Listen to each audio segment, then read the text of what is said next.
¿Cómo se supone que los ministros del Evangelio vamos a poder hacer la obra del Señor cuando este tipo de persona está tratando de infiltrarse en las iglesias vestidos de ovejas, disfrazados de ovejas? Algo interesante en esta lista de adjetivos, si tú la puedes leer en el idioma original, te vas a dar cuenta que la lista comienza con dos palabras que poseen el prefijo philos, que significa amor. Dice amadores de sí mismos y amadores del dinero, philarguro, amadores del dinero. Pero la lista termina con otras dos palabras que tienen el mismo prefijo. Eso no se ve en español, pero dice amadores de los deleites en vez de ser amadores de Dios. De manera, mis hermanos, que el problema de esta gente no radica en el hecho de que ellos hacen cosas malas. Se trata de algo más profundo. Su corazón está tan dañados sus corazones están tan dañados que ellos aman lo que no deben amar y ellos aborrecen lo que no deben aborrecer. Es de esa fuente corrupta que brota todo lo demás. Y de hecho, de paso, ¿saben por qué mucha gente prefiere seguir las enseñanzas de hombres como estos en vez de seguir las enseñanzas de los predicadores fieles de la palabra de Dios? Porque sus corazones están tan dañados como el corazón de sus maestros. Es por eso que las iglesias de la prosperidad están llenas de gente. Están llenas de personas amadores de sí mismas y están llenas de personas amadoras del dinero. Los que predican se aman a sí mismos y aman el dinero, y los que lo escuchan se aman a sí mismos y aman el dinero. Por eso están llenas de personas. Ahora bien, ¿hay algo que nosotros como pastores podamos hacer o decir que sea capaz de cambiar radicalmente el curso de los afectos de esas personas? ¿Existe algún programa, existe algún tratamiento psicológico que sea capaz de cambiar el corazón de estas personas para que en vez de ser amadores de sí mismos, amen a Dios y a los demás? Para que en vez de ser amadores del dinero, amen la verdad. ¿Qué podemos hacer nosotros? Nada. No tenemos capacidad para hacer eso. No podemos cambiar el curso de los afectos de esas personas. Esas personas no pueden cambiar porque no quieren cambiar. Y nosotros no podemos hacer absolutamente nada en nuestra propia capacidad para cambiar el curso de sus afectos. Esa es una de las razones por la que el ministerio nunca ha sido fácil y nunca lo será. Versículo 10. Pero tú has seguido mi doctrina, conducta, propósito, fe, longanimidad, amor, paciencia, persecuciones, padecimientos como los que me sobrevinieron en Antioquía, en Iconio, en Listra, persecuciones que he sufrido y de todas me ha librado el Señor. Y también todos los que quieren vivir piadosamente en Cristo Jesús padecerán persecución. Mas los malos hombres y los engañadores irán de mal en peor, engañando y siendo engañados. Engañando y siendo engañados. Esa no parece ser una nota muy alentadora para un joven pastor como Timoteo, que para colmo de males podemos inferir de las cartas de Pablo que Timoteo tenía una tendencia a retraerse. Y Pablo tiene que decirle: Timoteo, Dios no nos ha dado espíritu de cobardía, sino de poder, de amor y de dominio propio. Mis hermanos, ¿qué consejo podemos darle a Timoteo ante la realidad de los problemas y dificultades que él va a tener que enfrentar en un mundo tan dañado como ese? ¿Qué consejo podemos darle a un joven pastor aquí? Ahí es donde entran en juego los expertos en mercadotecnia eclesiológica, diciéndonos que ante esa realidad nosotros debemos ser innovadores. Debemos hacer el esfuerzo de que nuestras iglesias no se vean muy diferentes al mundo que la rodea, para que las personas, los incrédulos, se sientan lo más cómodo posible dentro de ella. Timoteo, si quieres ser relevante a la cultura a tu alrededor, vas a tener que adaptarte a los tiempos. Los hombres del siglo XXI son muy diferentes a los siglos que nos han precedido. Así que, Timoteo, tenemos que ser creativos si queremos alcanzarlos con el evangelio. Eso fue lo que Pablo le dijo a Timoteo, ¿verdad? No, no, ni en español, ni en griego, ni en inglés, no.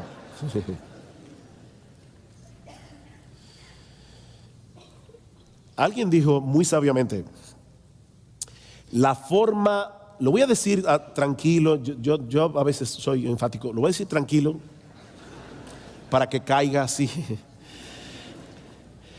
La forma más eficaz de alcanzar al mundo con el evangelio no es proveyendo a las personas las mismas cosas que ellos ya tienen en el mundo, sino más bien ofreciéndoles una alternativa que solo Dios puede dar, su palabra. Versículo 14. Pero persiste tú. Ven el contraste. Timoteo, aquí están los falsos maestros, amadores de los deleites más que de Dios, amadores de sí mismos, amadores del dinero, y mucha gente que tienen ese mismo amor, van a seguir por montones a esa gente. Pero tú persiste en lo que has aprendido y te persuadiste. Sí, Timoteo, yo sé que la iglesia de la esquina está repleta de personas y la tuya parece que no crece, yo lo sé. Pero persiste tú en lo que has aprendido y te persuadiste, sabiendo de quién has aprendido. Loida y Eunice, la madre y la abuela de Timoteo, eran mujeres piadosas que habían seguido la tradición de Israel de enseñar a la próxima generación la palabra de Dios. Me encantó en una entrevista que le hicieron a John Piper, que le preguntaron: ¿por qué tú crees que la Biblia es la palabra de Dios? Y él dijo: la primera razón es porque mi mamá me lo dijo. Mi mamá me lo enseñó así, y ella no me va a hacer mal. Timoteo le dice: recuerda de dónde tú has aprendido, también de mí, dice Pablo, y de tu mamá y de tu abuela, sabiendo de quién has aprendido. Y aquí vienen las razones que Pablo le da a Timoteo. Dice: persiste en eso, sabiendo que desde la niñez has sabido las sagradas escrituras, las cuales te pueden hacer sabio para la salvación por la fe que es en Cristo Jesús. Toda la escritura es inspirada por Dios y útil para enseñar, para redarguir, para corregir, para instruir en justicia, a fin de que el hombre de Dios sea perfecto, enteramente preparado para toda buena obra. Esa es la razón, Timoteo, por la que tú no debes seguir las novedades de los falsos maestros. Vendrán hombres malos, engañadores, que irán de mal en peor, engañando y siendo engañados. Pero en lo que respecta a ti, mantente firme, no te apartes de las convicciones doctrinales que hasta ahora te han dominado con respecto a la palabra de Dios. Y esto, Timoteo, por tres razones. En primer lugar, porque solo las sagradas escrituras tienen la capacidad de hacerte sabio para la salvación por la fe que es en Cristo Jesús. ¿Vieron en el versículo 15? Ningún otro libro del mundo puede hacer eso. La ley de Jehová es perfecta, que convierte el alma. Esas palabras del salmista siguen siendo tan vigentes hoy como cuando fueron escritas hace miles de años atrás. La ley de Jehová sigue siendo perfecta. La ley de Jehová convierte el alma, porque la ley de Jehová nos lleva a la fe que es en Cristo Jesús. En segundo lugar, Timoteo, debe mantenerte firme por el origen de la palabra. Toda la escritura es inspirada por Dios. Es la palabra de Dios que viene con el poder y la autoridad de Dios, como vimos ya. Y en tercer lugar, porque la escritura es suficiente para llevar a cabo el propósito para el cual Dios la inspiró: para enseñar, redarguir, corregir, instruir en justicia, para equipar al hombre de Dios para que pueda hacer la obra. Lo que Pablo está diciendo aquí es muy similar a lo que dice el profeta Isaías 55, porque como desciende de los cielos la lluvia y la nieve y no vuelve allá, sino que riega la tierra y la hace germinar y producir y da semilla al que siembra y pan al que come, así será mi palabra que sale de mi boca. No volverá a mí vacía, sino que hará lo que yo quiero y será prosperada en aquello para lo que le envié. Qué glorioso. Predica la palabra, porque Dios va a hacer con su palabra lo que Él quiera. No con la mía ni con la tuya, sino con la de Él, con su palabra. A la luz de esa realidad, ¿qué debemos hacer nosotros, los pastores y predicadores? Capítulo 4. Te encarezco delante de Dios y del Señor Jesucristo, que juzgará a los vivos y a los muertos en su manifestación y en su reino, que prediques la palabra, que instes a tiempo y fuera de tiempo, redarguye, reprende, exhorta con toda paciencia y doctrina, porque vendrá tiempo cuando no sufrirán la sana doctrina, sino que teniendo comezón de oír, se amontonarán maestros conforme a sus propias concupiscencias y apartarán de la verdad el oído y se volverán a las fábulas. Yo no tengo el don de interpretación de lengua. Tenés que decirlo vos. ¿Qué debe hacer Timoteo? Predica la palabra. Predica la palabra. Y de paso esa frase está en modo imperativo. Lo que significa que no es una opción, entre otras opciones, no es una sugerencia, es una orden. Dios nos manda a proclamar como heraldos la palabra de Dios. Eso es lo que significa la palabra predicar, es la palabra keruso, proclamar en alta voz como un heraldo. En los tiempos antiguos, los heraldos iban por las calles anunciando en alta voz la victoria de un rey, las nuevas políticas de un nuevo gobierno o la llegada del emperador. Bueno, eso es exactamente lo que nosotros debemos hacer como predicadores cristianos. Debemos predicar fielmente la palabra para dar a conocer la victoria del Rey Jesús. Es lo primero. Él venció en la cruz, como vimos ayer.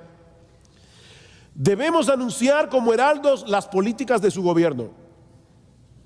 Arrepiéntete, cree, vive en santidad, todo lo que dice el Nuevo Testamento. Y anunciar como heraldos la realidad de su segunda venida. Comentando acerca de este texto, alguien dice que la predicación de la palabra centrada en el Evangelio es el único medio ordenado por Dios para preparar a los pecadores para la llegada de ese día. ¿Cuál día? El día de la segunda venida. Así que lo que Pablo está diciendo aquí es: Timoteo, los tiempos son peligrosos, los creyentes son perseguidos por causa de su fe, los engañadores irán de mal en peor, pero tú, Timoteo, predica la palabra a tiempo y fuera de tiempo. Es decir, cuando sea factible hacerlo, cuando sea peligroso hacerlo. Timoteo, aunque todo el mundo te diga que la predicación de la palabra ya dejó de ser relevante en una cultura dominada por los videos, predica la palabra. Predica la palabra. No sustituyas la predicación de la palabra en la iglesia absolutamente por nada. Quita los títeres, Timoteo. Saca los payasos. ¿Saben que hay iglesias que tienen payasos? Y hay predicadores que son unos payasos aunque no estén disfrazados.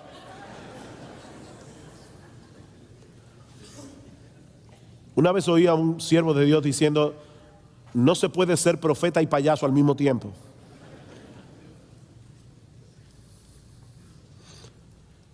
Predica la palabra, redarguye, reprende, exhorta con toda paciencia y doctrina. Y la paciencia es necesaria, mis hermanos, por dos razones. En primer lugar, porque los cambios no se producen de la noche a la mañana. Los pastores a veces quieren, ya predicaron del amor y todos se aman. Ya predicaron del chisme, nadie chismea. No, eso no funciona así. No funciona así. Los cambios no se producen de la noche a la mañana. Pero la segunda razón por la que Pablo nos dice que debemos tener paciencia es por lo que dice en el versículo 3. Dice: porque vendrán tiempo cuando no sufrirán la sana doctrina. Por eso debemos tener paciencia.